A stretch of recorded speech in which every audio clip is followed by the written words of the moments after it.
Good morning to all of you and welcome to our YouTube channel.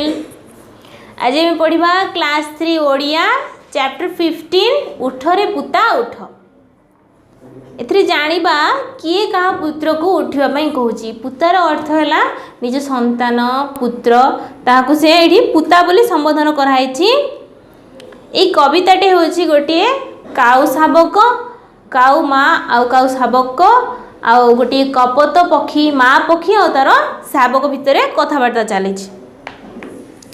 सेरक पुरिला माणक पुरिला उठरे पुता उठ तरुडाले बसी बाहुनी बाहुनी कांदई कपत माता कुआ कपतंको माँ दुहे दिने कुआ कपतंको माँ दुहे दिने डाकी निज निज पिला जे जहा पिला को चाउल करिबा पई माणे धान देला। तो एथरू जना पड़ची जे गोटे जंगल रे कौन हिछि ना गोटे काऊ माँ आउ माँ काऊ आ गोटे माँ कपति रहुछंती तांकर दुईटी छोट छोट शाबक अछंती आ सेमानंकु नेगी कविताटी लेखा होइछि। सेरक पुरिला माणक पुरिला उठरे उठरे पुता सेरक माणक जेमती कि आमे किलोग्राम ग्राम जमती ओजन करूचु ओजन माप सेमती से समय रे सेरक माणक बोली ओजन रो माप थिला। तो एठी कह जायछि सेरक पुरिला माणक पुरिला उठरे उठरे पुता तरुडाले बसी बाहुनी बाहुनी कांदई कपत माता। तो कपति माता काहे की कांदुची से कौन पे बाहुनी बाहुनी कांदुची एमती कौन है गला। तो कविता पढ़ले हम धीरे धीरे जानिबा जे कपति मातार कांदिबार कारण कौन थिला। कुआ कुआ कपतंक माँ दुहे दिने डाकी निज निज पिला कुआ आउ कपति दुई जन निज निज पिला को डाकी छंती जे जहा पिला को चाउल करिबा पई माणे धान देला। तो से दुहे कौन करछनी काऊ माँ आउ कपति माँ निज निज पिला को धान देइछंती चाउल करिबा पई जे धान नहीं जाओ या चाउल करिकी आनिबो। कपत शाबक ठारू कुआ पिला चालक चतुर बेसी आग करी माण तले खुद कुंडा लुचाई रखिला बसी। तो कपत शाबक ठारू कुआ पिला चतुर बेसी। तो कपतिर जो छुआटा थिला कपत छुआ सी होची टिके कम चतुर कम बुद्धिया किंतु ताठू बेसी चतुर किए काऊ छुआ चालक चतुर बेसी आग करी माण तले खुद कुंडा लुचाई रखिला हसी। तो सी कौन करिछि ना जो माण जो पात्रटा थाए जो जगाटा सेटा को माण कहती से कौन करछि ना सी तले खुद कुंडा रखिछि आ ऊपर चाउल खुद जोटा कि चाउल कला बेले जो चाउल गुडी खंड खंड हो जाए गुंड गुंड हो जाए सेटा को खुद कहती।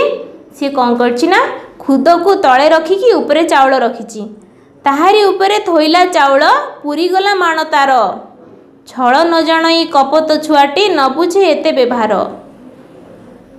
कपत शाबक ठारू कुआ पिला चालाक चतुर बेसी आग करी माण तले खुद कुंडा लुचाई रखिला हसी ताहारी उपरे थोइला चाउल पुरी गला माण तार छळ न जाणई कपत छुआटी न बुझे एते व्यवहार। कपत छुआटी देखुची ता माण तो पुरी नाही माण अर्थात जो छवि रे आपण देखुछंदी पिक्चर रे जो पात्र रे चाउल रखाई सेटा हला माण सेटारे कपतर चाउल अधा अछि किंतु काउर माण फुल अछि पूरी जाइछि। तो काउर छुआ कौन करिछि से माण रे माण तळे खुद रखिकी ऊपर चाउल रखि देछि तेणु तार माण पूरा अछि किंतु कपत छुआटे खुद अलगा चाउल अलगा रखिछि। अलगा रखिला खुद कुंडा जहूँ चाउल माणक अधा जे जहार माँ पासे दुई छुआ थोई देले नहीं सीधा अलगा रखिला खुद कुंडा जहूँ चाउल माणक अधा कपतिर छुआ कौन करिछि अलगा रखिला खुद कुंडा जहूँ सी कौन करछि खुद को अलगा आ चाउल को अलगा रखिछि चाउल माणक अधा तार माण रे चाउल अधा अछि जे जहार माँ पासे दुई छुआ थोई देले नहीं सीधा जीए जीए कौन गले से काऊ छुआ काऊ माँ पाखरे चाउल रखिला आउ कपत छुआ कपति पाखरे चाउल रखिला देखिला कपति माण तार अधा कुआ छुआ माण भरा रागी जाए निजर छुआ को तक्षणे मारी कला दरमरा। ଦେଖିଲା କପୋତୀ ମାଣ ତାର ଅଧା। କପୋତୀ ଦେଖିଲା ଆରେ ମୋର ମାଣ କ'ଣ ଅଧା, କାଉ ଛୁଆ ମାଣ ଭରା। ରାଗି ଯାଇ ନିଜ ଛୁଆକୁ ତକ୍ଷଣେ ମାରିକଲା ଦରମରା। କପୋତୀ ଦେଖିଲା ଯେ କୁଆ ଛୁଆର ମାଣ ଫୁଲ୍ ଅଛି, ଭରା ଅଛି, ଆଉ ମୋ ଛୁଆର ମାଣ ଅଧା। ସେଥିରୁ ସେ କ'ଣ କରିଛି, ରାଗି ଯାଇଛି ଆଉ ନିଜ ଛୁଆକୁ, କପୋତୀ ନିଜ ଛୁଆକୁ ଦରମରା କରିଦେଇଛି, ବହୁତ ମାଡ଼ ମାରିଛି। କପୋତ ଶାବକ ପଡ଼ିଗଲା ତଳେ, ଛାଡ଼ିଗଲା ତାର ପ୍ରାଣ। କୁଆର ଜନନୀ ଖାଲି କରି ଦେଖେ, ତହୁଁ ଆପଣାର ମାଣ। କପୋତ ଶାବକ ପଡ଼ିଗଲା ତଳେ, ଛାଡ଼ିଗଲା ତାର ପ୍ରାଣ। କପୋତୀ ନିଜ ଛୁଆକୁ ଏତେ ମାରିଛି ଯେ ସେ ତଳେ ପଡ଼ିଯାଇଛି ଆଉ ଛାଡ଼ି ଯାଇଛି ତାର ପ୍ରାଣ, ଅର୍ଥାତ୍ ତାର ପ୍ରାଣବାୟୁ ଉଡ଼ିଯାଇଛି, ସେ ମରିଯାଇଛି। ସେହି ସମୟରେ କୁଆର ଜନନୀ ଖାଲି କରି ଦେଖେ, ତହୁଁ ଆପଣାର ମାଣ। ସେହି ସମୟରେ ଯେତେବେଳେ କୁଆ ଦେଖିଛି ଯେ କପୋତୀ ତା ଛୁଆକୁ ମାରିଛି, କେବଳ ମାଣ ଅଧା ଅଛି ବୋଲି ସିଏ କ'ଣ କରିଛି ନା ନିଜ ମାଣକୁ ତଳେ ଢାଳିଛି, ଖାଲି କରିଛି। ତ ଖାଲି କଲାବେଳେ ସେ କ'ଣ ଦେଖିଛି, ତଳୁ ବାହାରିଲା ଖୁଦକୁଣ୍ଡା ଦେଖି କପୋତୀ ବିକଳ ମନ। ତ କାଉ ମା ଦେଖିଛି ଯେ ଯେତେବେଳେ ସେ ମାଣ ଖାଲି କରିଛି, ସେଇ ମାଣ ଯେଉଁଟା ପାତ୍ର ଯେଉଁଥିରେ ଚାଉଳ ଥିଲା, ଖାଲି କଲାରୁ ସେ ଦେଖିଛି ତଳେ କ'ଣ ଥିଲା, ଖୁଦକୁଣ୍ଡା ଥିଲା। ଯେତେବେଳେ କପୋତୀ ଏହା ଦେଖିଛି, କପୋତୀ ବିକଳ ମନ। ତଳୁ ବାହାରିଲା ଖୁଦକୁଣ୍ଡା ଦେଖି କପୋତୀ ବିକଳ ମନ। ନିଜ ଖୁଦକୁଣ୍ଡା ପୁରାଇ ମାପିଲା, ପୁରିଗଲା ନିଜ ମାଣ। ଆଉ କପୋତୀ ଯେତେବେଳେ ଦେଖିଲା ତା ଛୁଆ ଖୁଦ ଅଲଗା ରଖିଥିଲା, ଚାଉଳ ଅଲଗା ରଖିଥିଲା, ମିଶେଇକି ଯେତେବେଳେ ସିଏ ମାଣରେ ରଖିଲା, ତା ମାଣ ବି ପୁରା ହେଇଯାଇଛି। ସେତେବେଳେ ସେ ନିଜ ବହୁତ ଅନୁତପ୍ତ କରିଛି ଯେ ମୁଁ ବେକାରଟାରେ ଖାଲିଟାରେ କିଛି ନ ବୁଝି ନ ସୁଝି ମୋ ଶିଶୁ ଶାବକଟିକୁ କେତେ ମାରିଲି। ବିକଳେ ବାହୁନି କାନ୍ଦିଲା, କି କଲି ବୋଲି କୋଡ଼ି ହେଲା ମଥା। ସେ କ'ଣ କଲା ନା ସେ ବହୁତ କାନ୍ଦିଲା। କିଏ କାନ୍ଦିଲା? କପୋତୀ କାନ୍ଦିଲା। ବିକଳେ ବାହୁନି କାନ୍ଦିଲା, କି କଲି ବୋଲି କୋଡ଼ି ହେଲା ମଥା। ମାଣକ ପୁରିଲା ସେରକ ପୁରିଲା, ଉଠରେ ପୁତା। ସେ ପୁଣି ଥରେ କ'ଣ କହୁଛି, ଆରେ ମୋ ପୁଅ, ମୋ ପୁତା ଉଠ, ସେରକ ପୁରିଲା ମାଣକ ପୁରିଲା, ମୁଁ ତୋତେ କ'ଣ ପାଇଁ ମାରିଲି, କିଛି ନ ବୁଝି ନ ସୁଝି ମୁଁ ତୋତେ ମାରିଲି, ଉଠ ବୋଲି କହି କ୍ରନ୍ଦନ କରୁଛି।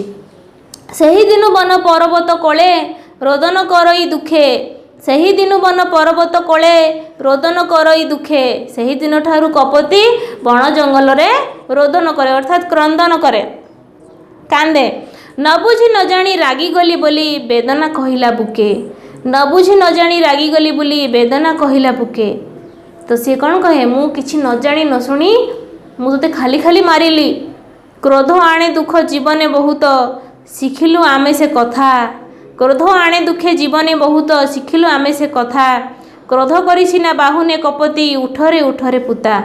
ତ ସେଦିନ ସେ କ'ଣ ଜାଣିଲା, କ୍ରୋଧ ଆଣେ ଜୀବନେ ଦୁଃଖ, ଅର୍ଥାତ୍ ଆମ ଜୀବନରେ କ୍ରୋଧ ହିଁ ଦୁଃଖ ଆଣେ। କ୍ରୋଧ ନଥିଲେ ଜୀବନରେ ଦୁଃଖ ବି କମ୍ ଆସେ। ଆଉ କ୍ରୋଧ କରିଛି ନା ବାହୁନେ କପୋତୀ, ଉଠରେ ପୁତା।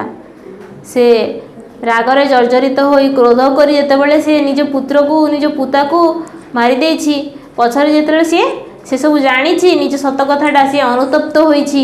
ଆଉ କ'ଣ କହୁଛି, ସେ କାହାକୁ କିଛି କହିପାରୁନି, ବନରେ ଘୁରି କ୍ରନ୍ଦନ କରୁଛି, ରୋଦନ କରୁଛି। ଆଉ କ'ଣ କହୁଛି ଯେ କ୍ରୋଧରେ କୌଣସି ଭୁଲ କାମ କେବେ କରିବ ନାହିଁ, ଆଉ ମନରେ କ୍ରୋଧ ରଖିଲେ ଦୁଃଖ ସେତେ ଆମକୁ ହେବ।